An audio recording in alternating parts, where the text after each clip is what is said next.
Hi guys and welcome. In this video tutorial we are going to see how to implement an RB interrupt using the PIC 16F877A. Let's rapidly get started.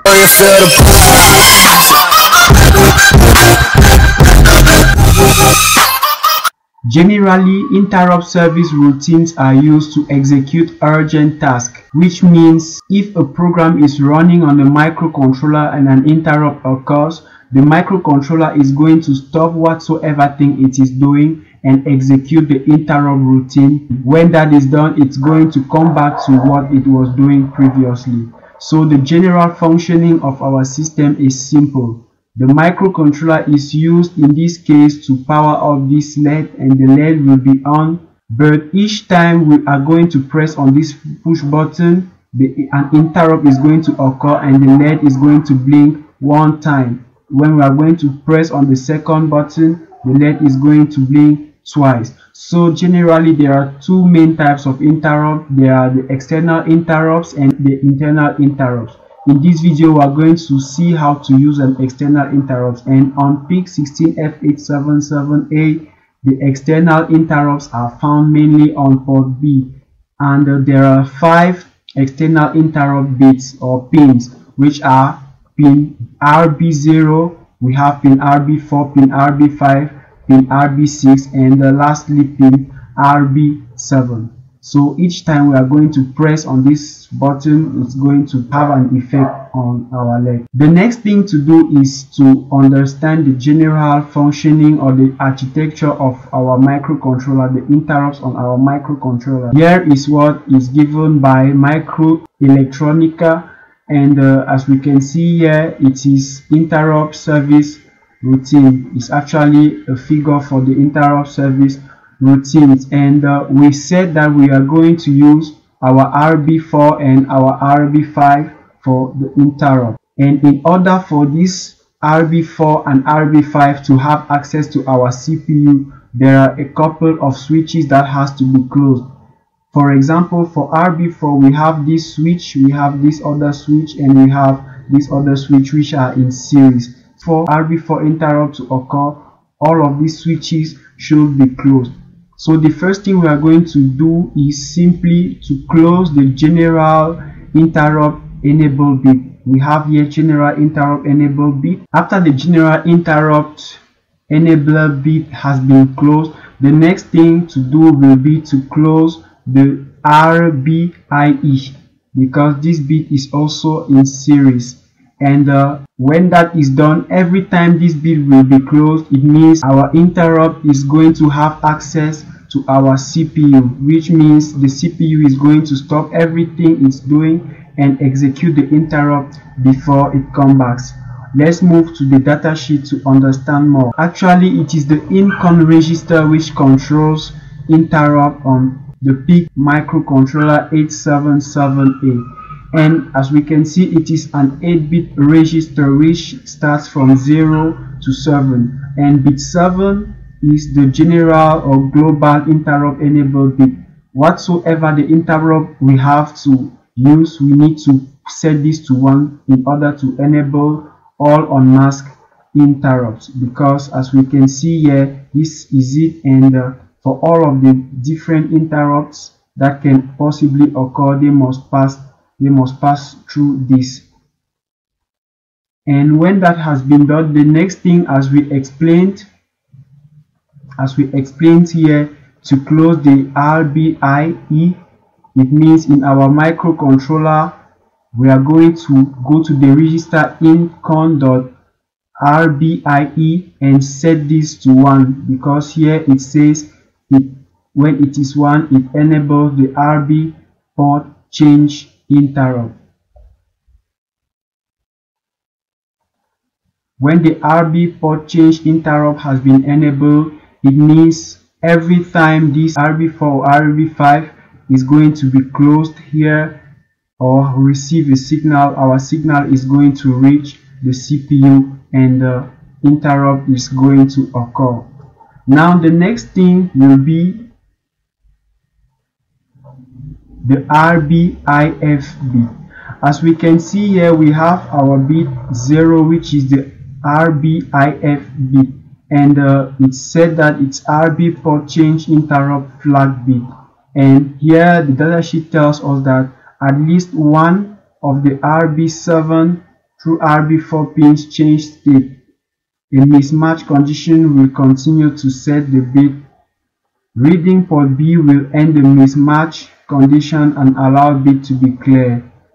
Must be cleared in software, and 0, it means none of the RB7 through RB4 pins have changed states. So actually this is the interrupt flag bit for port RB, which is controlling RB7 through RB4. It means every time an interrupt occurs, it's going to put this to the 1, which is the flag bit, and it is said that after that is 1, because it's actually the condition that is going to tell us that an interrupt has occurred. It's going to raise the flag bit to 1, and after that has occurred, when an interrupt has occurred, we need to put our function to execute a part of the code. And when we have executed that part of the code, we must clear it, because if we don't clear it, it means that the interrupt will continue happening again and again, because it's the flag bit. So every time we execute the function of the interrupt, we need to clear this bit 0 of the incont register, which is incont.rbif, in order to reset the interrupt to its previous state. Now let's move to the programming of the microcontroller. Programming the microcontroller is very simple. We basically have a code. As we can see, we have a simple code which is simply to make our LED to shine forever. It's a while one loop. We have the void main, and we have inside the void main, the only code we have is in order to have on our port C.RC0 an output voltage of 5, a high level voltage on port C.RC0. So basically that is the main part of the code. Now as we set on our microcontroller, we need to close the general interrupt bit. In other words, in that register, the incon register, incon.GIE, we need to put a 1 there. So we have in our microcontroller, in our program, we have here the incon.GIE, we have a 1. And the next thing, as we said here, we need to also close this switch, the RBIE.